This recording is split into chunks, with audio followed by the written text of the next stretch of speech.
Welcome to another episode of The Brand Called You, a podcast and podcast show that brings you leadership lessons, knowledge, experience, and wisdom from thousands of successful individuals from around the world. I'm your host, Ashutosh Garg, and today I'm delighted to welcome a well-known and respected author with a deep understanding of finance from Omaha, Nebraska, USA, Mr. Byron McFarland. Byron, welcome to the show. Well, thank you very much for having me on. Thank you. Byron is an author of a book titled The Bankable Buyer. He's a speaker and advisor as well as a guide. So, Byron, let's come straight to your book, which is today's topic of conversation. Tell me a little bit about your own journey in brief, and what was the personal or professional moment that made you write your book? 20 years ago, I was in a meeting with a business owner and their attorney, Mm-hmm. and the owner had told me that he wanted to talk to the attorney about selling his company to management. Mm-hmm. And the attorney asked, "Do they have any money?" Mm-hmm. And the business owner said, "God, I don't know. None of their families are rich. And I don't know if they got any money or not." And so the attorney asked, "Well, then are you willing to finance the purchase?" Mm-hmm. And the owner's like, "Well, is that my only option?" Mm-hmm. And that's kind of where the conversation ended. Wow. And so I thought there's got to be a way to provide some opportunities for these owners who Correct. would like their legacy to continue Yeah. with their leadership team and get it financed. So it isn't all on the owner to assume that financing risk. Hmm. So that literally started my journey. Fascinating, absolutely. And that's such an incredible thing that you picked up on because so many owners want their legacy to continue, and yet they don't want to get rid of the people they have with them. You also say, Byron, that this book is about ensuring your team can buy your business and you get paid in full. Why do so many owners fail at one or both of these outcomes? They prepare very poorly. Mm-hmm. They wait until the last minute. Hmm. Owners are chronic for dealing with the problems at hand. Hmm. And it's not a judgment, it's just the reality. Hmm. They're dealing with the issues at hand. Hmm. And then one day something changes and now they want to change their condition. And in order for them to get what they want out of their company, especially in a management buyout, Hmm. time. There needs to be time. And most owners suffer from the illusion of unlimited time. Yeah. And then something happens. It's a Hmm. life event. In my book, The Bankable Buyer, Steve's partner, Richard, gets sick and is dying. So that's the event that triggers Hmm. his decision to begin his planning process. Amazing. Amazing. You also talk about legacy being more than a transaction. What does a protected legacy really mean? Protected legacy would be your ability to sell the company to the people you want, Hmm. receive the value that you need to be financially independent, maintain a relationship with the enterprise either through active involvement or know that the organization's culture is continued based upon how you help to build it. So Hmm. most owners that I have experienced, if they founded, they really care about the people that were with them throughout the creation of that value. Yeah. And there's a desire in many cases for that energy that was created with all those people to continue into the future. So for Hmm. them, protecting the legacy would be protecting the culture. Hmm. And based on all the work that you must have done for your book, why do so many founders delay succession planning until a crisis forces them to convert to into a conversation? The illusion that they have unlimited time. Yes. We are chronic procrastinators. We feel like we have time to do things Hmm. because they are not urgent. Yeah.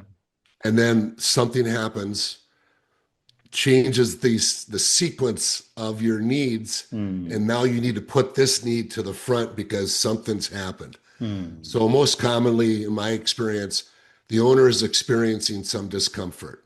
Either a partner's gotten sick, They might have had a near-death experience, like somebody ran a red light and almost hit them.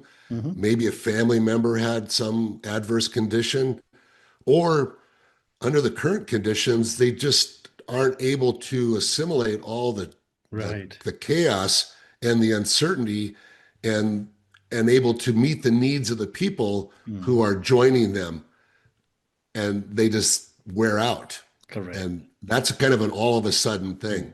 So I Mm. would say that they feel they have unlimited time until they don't. Mm. Absolutely. You emphasize that exit planning is not just a financial, but a deeply emotional exercise. What emotional blind spots do founders or most human beings commonly have? We all think we're going to live forever, I agree. I and agree. we all believe Mm. that we are in control, and we feel that we are able to make plans that perhaps will be broken up by either the economy or world forces or your medical condition. It goes back to that illusion that you have unlimited amount of time. Mm. So with most owners that I see, they wait till the very end because they feel they have control of the time, when in fact the clock was always ticking on Correct. them. And now they're going to be in a position of being insecure because they're going to be rushed, and they're going to feel like they aren't able to really think through the decisions because they won't, because the Absolutely. changes that they're going through are unique to that becoming an entirely new person. Mm. You've been a business owner for 10, 20, 30 years, and now you're looking at a life beyond business ownership, and you haven't even thought about what that feels like. Mm. You get overwhelmed with Correct. emotions. So Correct. I would encourage business owners who are thinking about their future to start envisioning what that looks like post business sale, so Mm. that they can get themselves through those emotional challenges, which are real. Correct. Well, I guess none of us has found the elixir of life. But the other thing that I wanted to ask you was that how often does identity or the fear of irrelevance impact decisions to exit?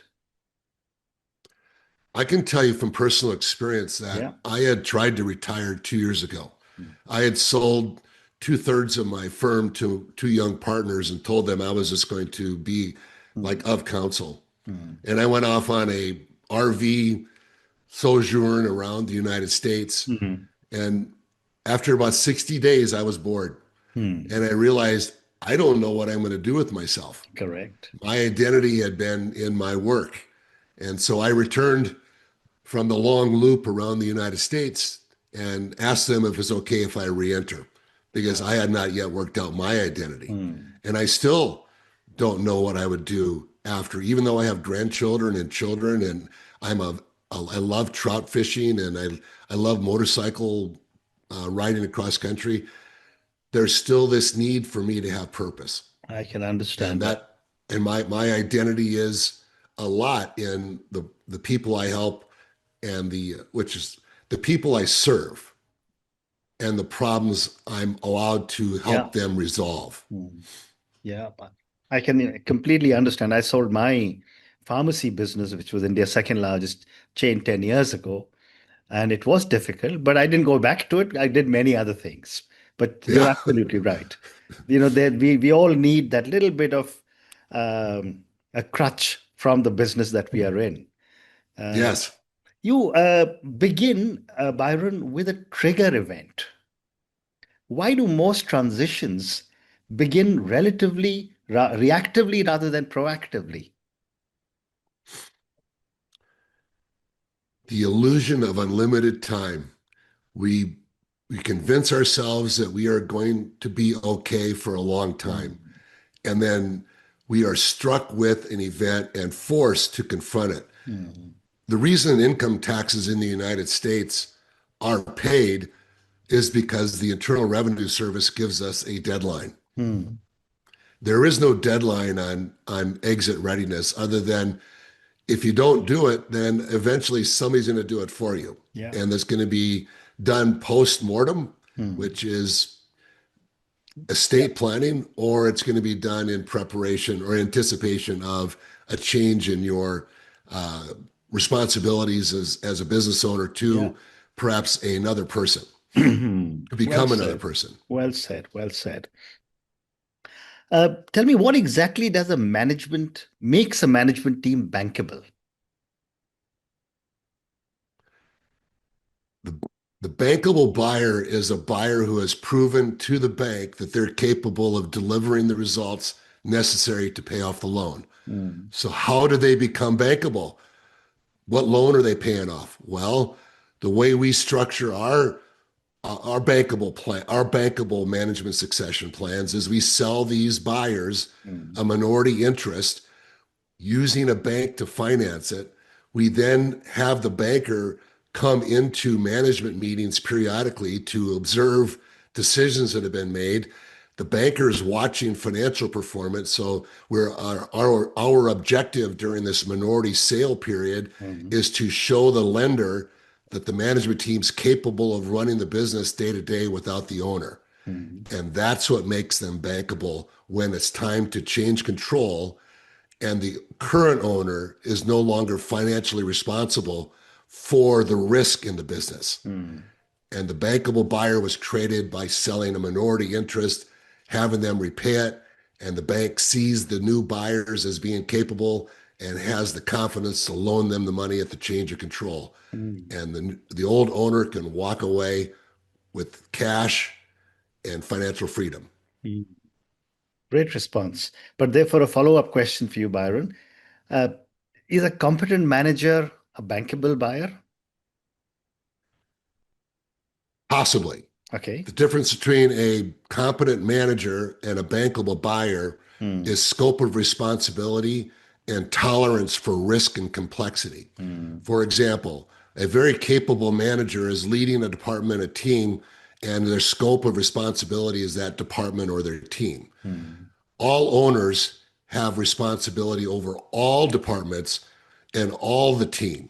Now, they may not have day to day responsibility for a department or division or the whole team, but when anyone interacts with them, they are interacting with them in two roles. Mm. You're a shareholder and you're a leader. And Correct. you had better be prepared to behave like that, whether you're in the office or out on the town.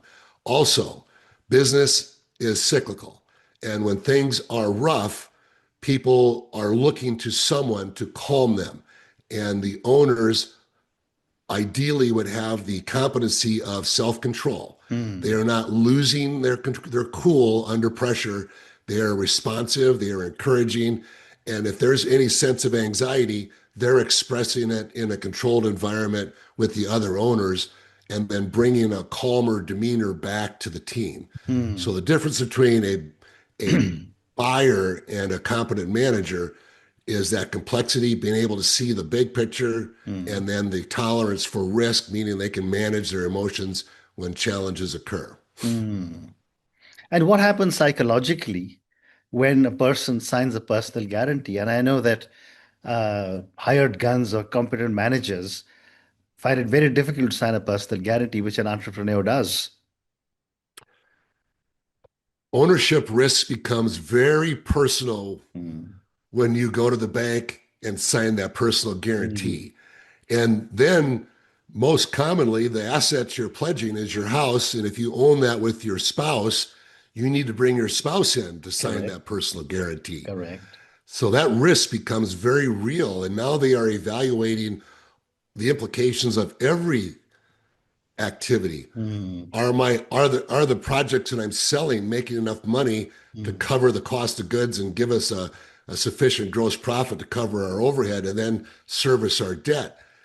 Am I saying things that could present risk in an employment dispute where somebody could litigate against Mm. me because I said something silly Yeah. that would be misunderstood, and now it's coming back to haunt me at Correct. when they've quit and they've used that as an exception. So the personal guarantee risk really becomes personal to Mm. people when they have to sign on that document Correct. and pledge personal assets. Correct. Correct. Absolutely. And why do you advocate staged transactions rather than clean, immediate exits? The business buys itself. Mm-hmm. Very little new money comes in, and in order for that debt to be repaid, performance needs to be continued. Mm. The banks are loaning money based on very regulated ratios, and there's only so much bank financing you can get on a stock purchase. Yeah. So know that the staged transaction is necessary because the business has to be able to pay for itself. Mm. Absolutely. What is the biggest financial mistake owners make when structuring management buyouts? Delay. Mm. The biggest mistake owners make is delay, which means the owner then is going to finance the transaction. Correct. Preparation in advance allows you the opportunity to transfer that risk to a banker Mm. who has observed your team paying off a small loan, managing the business day to day. And then once they've proven they can repay that small loan off, Mm. the banker is more confident in their ability Mhm. and they loan them the big money for the change of control. Yeah. And that rarely ever happens Mm. if you delay. The most common non-planned plan is I sell my business on a 10-year note and I give the keys to the kingdom and I get 10% in value back. So delay means the owner Mm. finances How and interesting. preparation means the bank does. How interesting. How interesting. How do you manage internal politics or internal bickering when some team members are offered ownership and others are not? That one is the most common issue that we deal with as advisors, consultants, is how Yeah. do you deal with determining who's an owner and who would not be? Hmm. And that's simple from my perspective. Hmm. Ownership is a reward for stewardship. Correct. And stewardship is looking at the entire enterprise with responsibility. And if I'm unable to do that because the way I treat people Hmm. is maybe inconsistent with what you would say a good owner would be, how they would be behaving. For example, Hmm. the most common problem is someone is performing at a very high level, generating great returns for the company. Hmm. However, we are having to make exceptions for the way they treat people. They don't treat their subordinates very well. They're very Hmm. demanding. They try to jump to the front of the queue. They may not spend any time developing anybody because they fear development then would consume some of their glory. So we find that an assessment of how a person's behaving is more as valuable as how they're performing. Hmm. And you're not going to be in the discussion Hmm. if you haven't performed. But we will not recommend making you an owner if your behavior isn't reflective of that of an ownership mindset, which is stewardship for the overall. Absolutely. Byron, I have time for two more questions for you. Okay. What minefields can derail a leadership transition? Misunderstanding and expectations. Hmm.